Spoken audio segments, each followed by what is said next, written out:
Praise the Lord. நீங்க நல்லா இருக்க போறீங்க. உங்க வாழ்க்கையில நல்லது நடக்க போகுது. விசுவாசிக்கிறீங்களா? நீங்க விசுவாசிங்கன்னா நிச்சயமாகவே கர்த்தர் உங்களுக்கு வரப்போகின்ற நாட்களிலே நன்மையானவர்களே செய்வாருங்க.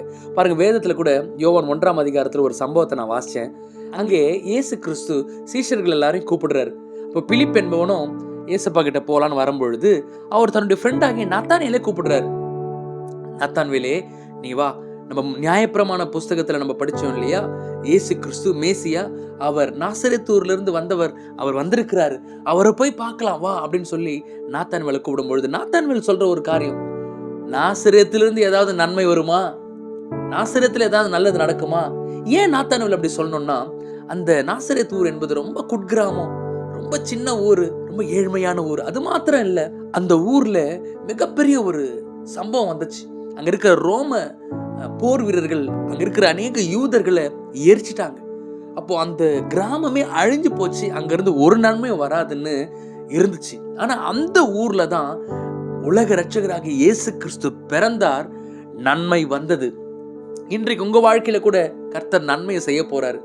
பாருங்க, இன்றைக்கு அதுக்காக நீங்க என்ன செய்யணும்னா, நாத்தான்வேலை போல பழசையே நினைச்சிட்டு இருக்க கூடாது. பாருங்க, நாத்தான்வேல் என்ன பண்றாரு, அந்த ஊர்ல நடந்த அந்த பிரச்சனையே யோசிச்சுட்டு இருக்காரு.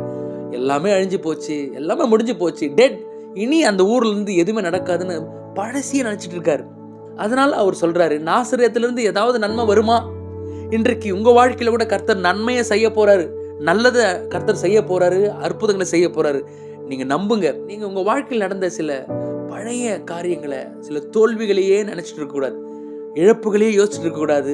உங்க பேக்ரவுண்டே யோசிக்க கூடாது. நான் இந்த ஊர்ல பிறந்துட்டேன், எனக்கு இப்படிலாம் பிரச்சனை ஆயிடுச்சு, இனி என் வாழ்க்கையில நல்லதே நடக்காது, இப்பேற்பட்ட அனுபவங்கள் நான் கடந்து வந்திருக்கிறேன்னு நீங்க பழசே நினைச்சிட்டு இருக்காதீங்க. பழச மறந்துருங்க. உங்களுக்கு கர்த்தர் புதிய காரியத்தை செய்ய போகிறார்.